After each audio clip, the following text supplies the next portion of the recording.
Hi friends, welcome to my channel. జేడీకేడి ఇద్దరూ కలిసి కమిషనర్ సత్యప్రసాద్ని అరెస్ట్ చేయబోతూ ఉండగా హార్ట్ అటాక్ వచ్చినట్టు నాటకమాడి వాళ్ళ నుండి హాస్పిటల్కి వెళ్తున్నట్టు మళ్ళీ ఎయిర్పోర్ట్కి బయలుదేరుతాడు కమిషనర్ సత్యప్రసాద్. ఇక కొడుకుతో రూట్ మార్చమని చెప్పి తన యాక్టింగ్ని ఆపేస్తాడు.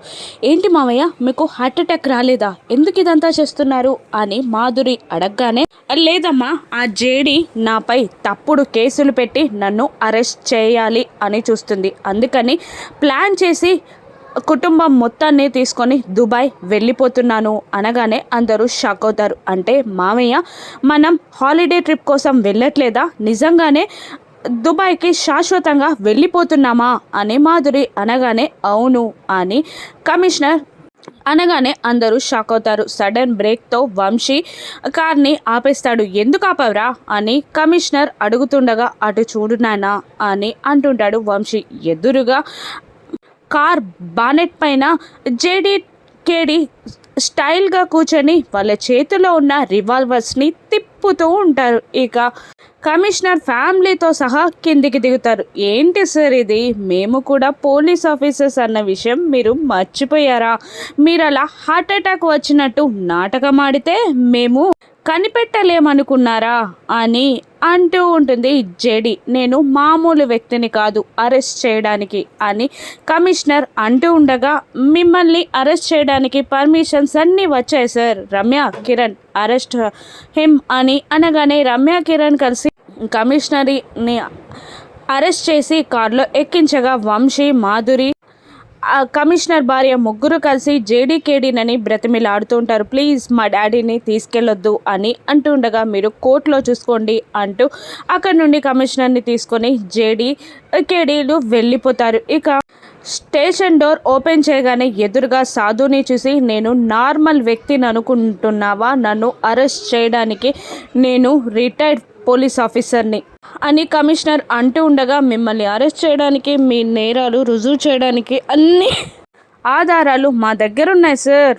వెళ్ళండి అని సాధు కూడా అంతే ధీటుగా అంటూ ఉంటాడు. ఇక జేడీకేడీ కమిషనర్ని తీసుకెళ్తుండగా అక్కడ ఒక చైర్లో హోమ్ మినిస్టర్ పక్కన అతని బామ్మర్ది అభి కనబడతారు. ఇక కమిషనర్ 2 minutes అంటూ ఓ మినిస్టర్తో మాట్లాడుతూ ఉంటాడు. ఎందుకు చేసావు ఇలా? నా పేరు ఎందుకు చెప్పావు అని ఆ కమిషనర్ అడుగుతూ ఉండగా, నిన్ను అడిగినప్పుడు, నిన్ను బెదిరించినప్పుడు నువ్వు చెప్పా మాట నువ్వు చెప్పకుండా నిజాలని దాచేయి అని హోమ్ మినిస్టర్ అంటూ ఉండగా, నేనంత తెలివి తక్కువని కాదు నిజాలన్నీ ఒప్పుకోవడానికి అని కమిషనర్ అంటూ ఉండగా, నిన్ను అడిగినప్పుడు నీకు తెలుస్తుంది అని అంటూ ఉంటాడు హోమ్ మినిస్టర్. చూద్దాం అని అంటూ ఉంటాడు కమిషనర్. ఇంతలోగా అసలంతా చేసింది వీడు. ఒక్క రోజుల్లో హోమ్ మినిస్టర్లా ఉన్న నన్ను ముద్దాయిలా నిలబెట్టావు కదరా, నిన్ను చంపేస్తా అని హోమ్ మినిస్టర్ అభిని అంటూ ఉండగా, నా వల్ల నిజాలన్నీ బయటికి వస్తాయని మీనంతో నన్ను చంపించాలి అని చూసావు,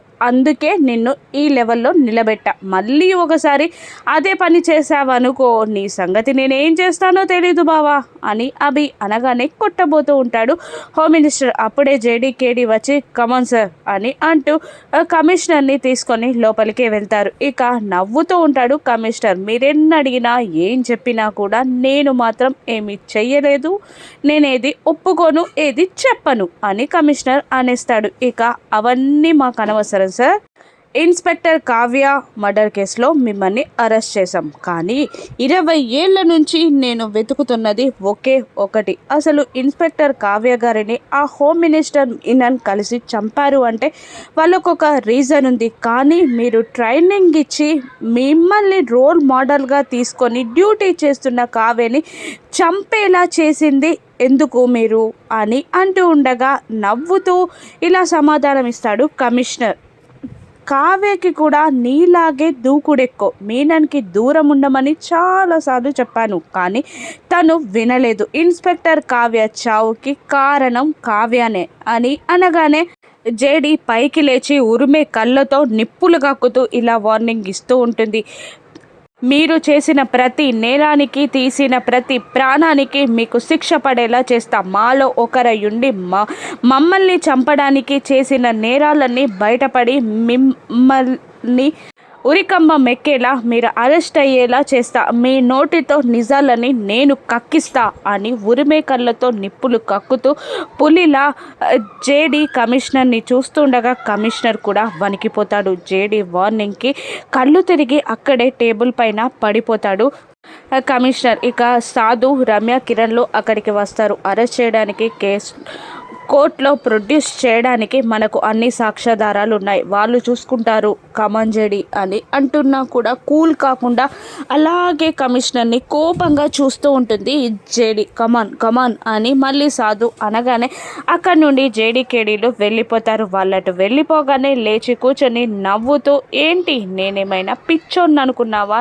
నేను పోలీస్నే, పైగా మీ అందరికన్నా పెద్దవాడిని, ఇప్పుడు నా దగ్గరున్న బ్రహ్మాస్త్రాన్ని వాడుతా అని కన్నింగా నవ్వుకుంటూ ఉంటాడు కమిషనర్. ఇక జేడీ కేడీ అదే జగదాత్రి కేదార్లు ఇంటికి వెళ్తూ ఉంటారు. ఇక కమిషనర్ సత్యప్రసాద్ని కావ్య మర్డర్ కేసులో అరెస్ట్ చేసినట్టు బ్రేకింగ్ న్యూస్ వస్తూ ఉండగా అందరూ అలాగే చూస్తూ హాల్లో కూర్చుంటారు. జేడీ కేడీ అదే జగదాత్రి కేదార్లు లోపలికి ఎంటర్ అవుతూ ఉండగా ఇక యువరాజ్ ఆగండి అని గట్టిగా అరిచి, మీకెంత ధైర్యం, ఇంత చేసి ఇంట్లోకి ఎంటర్ అవ్వడానికి మీ అసలు బుద్ధుందా అని అంటూ ఉండగా ఇక అందరూ షాక్ అవుతారు. ఏమైంది అని అడుగుతూ ఉండగా ఇక వైజయంతి అందుకొని, మాలో ఒకరినైనా మా బావగారిని అరెస్ట్ చేపిస్తే మాధురి జీవితం ఏమవుతుందన్న ఆలోచనైనా మీకుందా? అసలు ఇల్లు కావాలి అంటారు, వారసత్వం కావాలి అంటారు, డబ్బు కావాలి అంటారు, ఇవన్నీ కావాలంటారే కానీ ఇంట్లో వాళ్ళ బాధలని, కష్టాలని, చావుని కోరుకుంటారా మీరు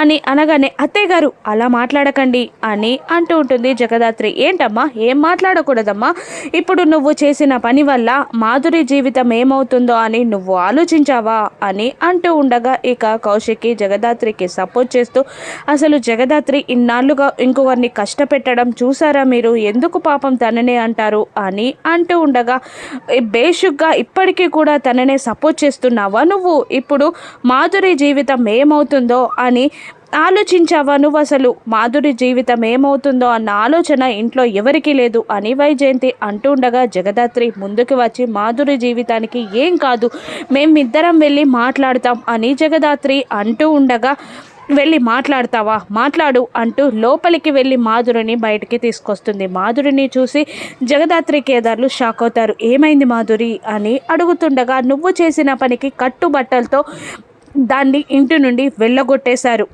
అని అంటూ ఉంటుంది వైజయంతి. ఇక ఆ మాటకి షాక్ అవుతుంది. ఇక నిషిక ముందుకు వచ్చి, ఇంకేముంది, మాధురి జీవితం కూడా నాశనమైనట్టే, అయినా వజ్రపాటి ఇంటి ఆడపడుచులకు భర్తలతో సంసారం చేసే అదృష్టం లేనట్టుంది, ఇన్నాళ్ళు ఒక ఆవిడ, ఇప్పుడు మరొక ఆవిడ, ఇద్దరూ కలిసి ఇలాగే ఇంట్లో ఉండిపోతారేమో అని అనగానే జగదాత్రి నిషికాని లాగి పెట్టి ఒక్కటి కొట్టబోయి ఆపేసి ఇలా అంటుంటుంది, నువ్వు ఈ ఇంటి కోడలివే, నీ మాటల వల్ల ఇంటి పరువు పోతుందని ఆలోచించు అని అంటూ ఉండగా, ఆ అమ్మి అన్న దాంట్లో తప్పేముంది, నువ్వు చేసిన దానివల్ల నా బిడ్డ జీవితం నాశనమైంది అని అంటూ ఉంటుంది వైజయంతి. ఇక జగదాత్రి మళ్ళీ మాధురి ముందుకు వచ్చి, అసలు ఏం జరిగిందో చెప్పు అని అంటూ ఉండగా జేడీ టీం వచ్చి మావయ్యని అరెస్ట్ చేసి తీసుకెళ్లారు. అప్పుడు స్టేషన్కి వెళ్ళాక మీ పుట్టింటి వాళ్ళే కారణం అంటూ